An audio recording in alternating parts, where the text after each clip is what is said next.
Olá, gente, tudo bem? Eu sou Leandro Collin, sou professor da Universidade Federal da Bahia e aqui na UFBA eu sou professor dos temas da diversidade sexual de gênero, coordeno um núcleo de pesquisa e extensão em culturas, gêneros e sexualidades. Eu vim aqui hoje para vocês a convite da professora Clara, minha querida amiga de muito tempo, falar um pouco sobre a importância do 28 de junho. O que aconteceu em 28 de junho de 1969 em Nova York, num bar que existe até hoje chamado Stonewall Inn? Nesse dia, nessa noite do dia 28 de junho de 69, ocorreu a chamada Revolta de Stonewall, que é tido como o grande marco da organização do movimento LGBT, que hoje a gente usa uma sigla maior, LGBTQIAPN+, mas nesse dia aconteceu uma revolta, porque esse bar, sempre muito frequentado por pessoas gays, travestis, com shows de drags também, performances, nesse bar aconteciam constantes batidas policiais, e os policiais da época, muito corruptos, exigiam o pagamento de propinas, né, de grana para o bar continuar funcionando, para o bar não ser perseguido, porque existia, né, uma lei na época nos Estados Unidos perseguindo esses bares, especialmente bares frequentado por pessoas LGBTs.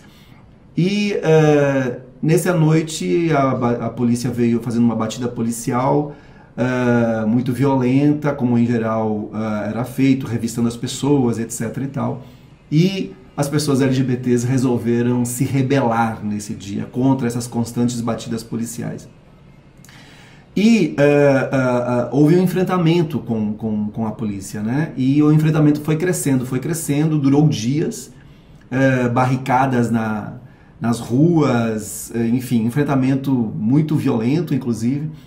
E no final de alguns dias de enfrentamento, que duraram dias, né, pelo menos uns 3 ou 4 dias, a polícia cedeu, né, a esse enfrentamento e as pessoas LGBTs marcharam pelas ruas de Nova York, comemorando, né, o fim dessas batidas policiais e o fim desse enfrentamento. E essa marcha é tida como a primeira marcha LGBT do mundo, né? Então, a partir daí, as paradas gays começaram a ser realizadas todo dia 28, né? Ou próximo a essa data. E esse ano, então, portanto, a gente tem 55 anos dessa revolta de Stonewall. E o que aconteceu depois desses 55 anos, né? Muitas coisas aconteceram, né? Inclusive no Brasil. Então eu vou falar aqui algumas datas, algumas conquistas importantes do Brasil para essa comunidade LGBT, que após, né, essa revolta de Stonewall de 69. Né? O que aconteceu? No Brasil, demorou ainda quase mais, né, 10 anos para que o primeiro grupo gay se organizasse, né, da sociedade civil se organizasse no Brasil. Isso foi em 78 apenas. Veja, 69 nos Estados Unidos, a revolta, né? E o primeiro grupo organizado no Brasil vai se organizar apenas em 78, né? Com o Grupo Somos. O Grupo Somos, Grupo de Afirmação Homossexual, se chamava assim, né? E o Grupo Somos vai funcionar de 78 a 1983 na cidade de São Paulo, né? Em 1980, a gente vai ter a criação do Grupo Gay da Bahia, fundado aqui em Salvador. É a mais antiga associação em funcionamento de defesa dos direitos humanos dos homossexuais no Brasil. É um Grupo Gay da Bahia que funciona até hoje aqui na cidade de Salvador. As pessoas travestis, elas só vão se organizar como um grupo próprio apenas em 1992. Né, com a fundação da Associação de Travestis e Liberados, Astral, no Rio de Janeiro. Esse era o nome, né, que a associação usava até então. Por que essa demora, né, Leandro? Por que essa demora em acontecer essa fundação do movimento homossexual no Brasil e depois também a fundação do movimento específico travesti. Porque nós estávamos, né, em 69, durante a revolta de Stonewall, nós estávamos em ditadura no Brasil, né? Em 78, nós ainda estávamos em ditadura quando foi criado o Grupo Somos. Então você imagina, num período ditatorial, você organizar um movimento social, né, desta natureza no Brasil. Então não é por nada que demorou isso. Com a redemocratização do Brasil, você vai ter a emergência do movimento homossexual, mas também a organização ou reorganização de vários outros coletivos, vários outros movimentos sociais, né? O próprio movimento das mulheres, o movimento das pessoas negras, etc. e tal. Então, em 92 é que a gente vai ter um primeiro grupo próprio, específico para as pessoas travestis, a Astral. E desde 2002 nós temos a Associação Nacional de Travestis e Transsexuais, a ANTRA, né? Que congrega, né, a militância trans, travesti e transexual no Brasil, né? A ANTRA em funcionamento, uma entidade bastante ativa. Em 2012 foi criada a Associação Brasileira dos Homens Trans, né? Então veja só, uma outra identidade de homens trans que vai se organizar, né, apenas em 2012 no Brasil. E em 2014, né, essa Associação Brasileira de Homens Trans, a BHT, ela funcionou só 2 anos, até 2014, quando vai ser fundado o Instituto Brasileiro de Transmasculinidades, né, o IBRAT, que funciona até hoje. Dentro dessa sigla LGBTQIAPN+, uma outra identidade, que é a das pessoas intersexo, vai ser criada apenas em 2018 no Brasil, a Associação Brasileira de Pessoas, a Associação Brasileira de Intersexo, né, a ABRAI, né? Então veja, tudo isso, né, todos esses movimentos, a criação de movimentos específicos, a ampliação da sigla, etc. e tal, a partir de 69, dessa data tão importante fundadora, né, lá da revolta de Stonewall, vai se amplificar, vai se complexificar, não só no Brasil, como em vários outros lugares do mundo. E que conquistas, quais são as grandes conquistas que a gente teve no Brasil, oriundo desse movimento LGBTQIAPN+, em nosso país, né? Então, nós não temos nenhuma lei aprovada no Congresso Nacional que defenda os direitos das pessoas LGBT em nosso país. O que nós temos são conquistas no Supremo Tribunal Federal ou conquistas em algumas poucas políticas públicas em contexto nacional ou estadual ou em alguns municípios, né? Mas nós tivemos uma grande conquista do movimento, eu vou elencar agora algumas conquistas. Nós tivemos uma grande conquista, digamos assim, que não é no STF, mas que é em termos de visibilidade, né? Através das grandes paradas LGBT, né, criadas lá a partir daquela revolta de Stonewall.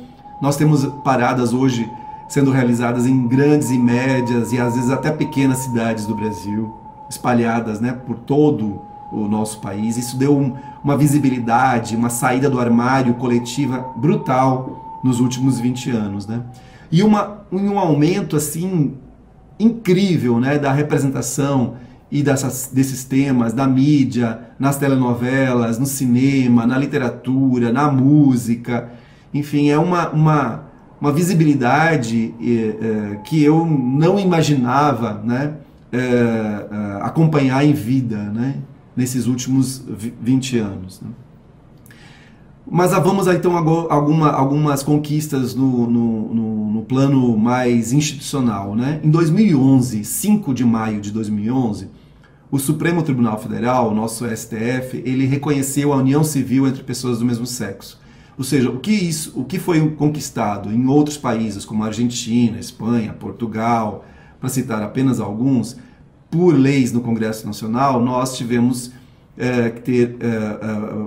provocar o STF para que o STF se pronunciasse.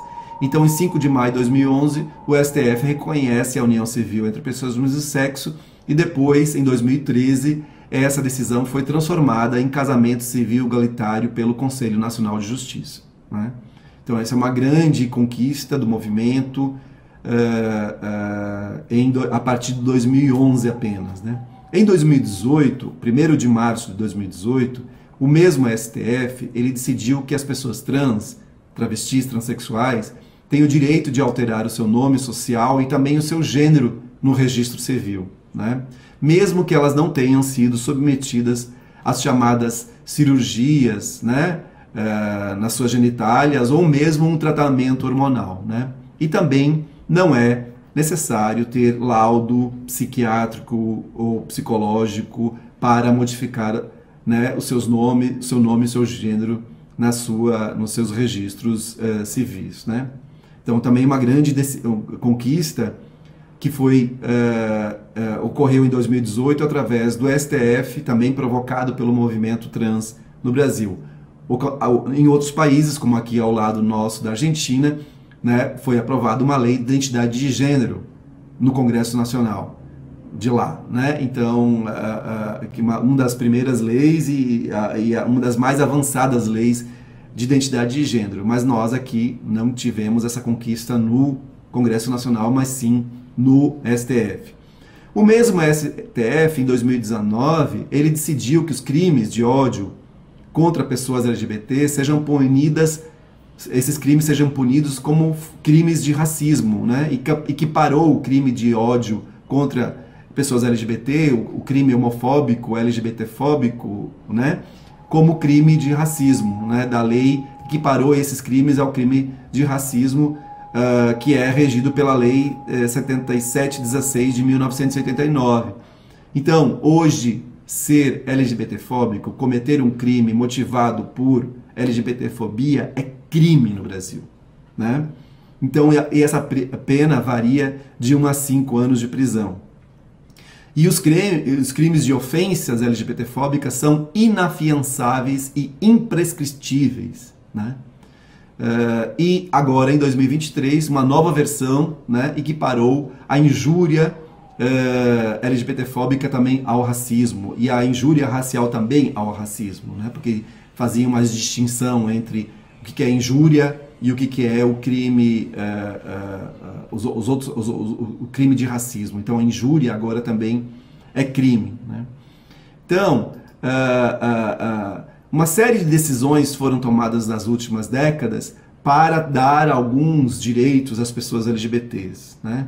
Assim como em 2015, esse mesmo STF reconheceu o direito dos casais homossexuais a adotarem crianças sem restrições de idade, né? As adoções também podem ser feitas hoje por pessoas LGBT solteiras. Existia um entrave aí de não querer permitir a adoção de pessoas LGBTs, né? Então, em 2013 também, o Sistema Único de Saúde, que no nosso país é público e gratuito, redefiniu e ampliou o processo transexualizador, que atualmente é realizado em 29 ambulatórios espalhados por várias cidades do Brasil, né? Então, as cirurgias, né, hoje são feitas gratuitamente pelo SUS, embora não sejam em 29 ambulatórios. As cirurgias são feitas apenas em 6 hospitais públicos no Brasil, até onde o último levantamento que eu fiz, né? Mas existem ambulatórios para que as pessoas façam o seu processo transexualizador com ingestão regulada e acompanhada de hormônios, por exemplo, acompanhamento psicológico, psiquiátrico, em 29 ambulatórios espalhados por várias cidades do Brasil. Então, essas são algumas, né, das conquistas que são consequências daquela primeira revolta, né, lá no dia 28 de junho de 1969, naquele bar lá em Nova York, o bar chamado Stonewall. Muitas coisas precisam ser conquistadas ainda. Nós ainda somos tidos como um país que mais mata pessoas LGBTs no mundo, especialmente as pessoas travestis e transexuais. Então, há muita revolta ainda para ser feita, há muita organização política ainda para ser feita para que as pessoas LGBTs tenham os mesmos direitos que as pessoas não LGBTs, né? Que as pessoas cis e que as pessoas heterossexuais. Então, esse é um grande motivo de comemoração, sim, mas é um apontamento da importância dessa revolta ocorrida lá em Nova York em 1969, há 55 anos. Um abraço.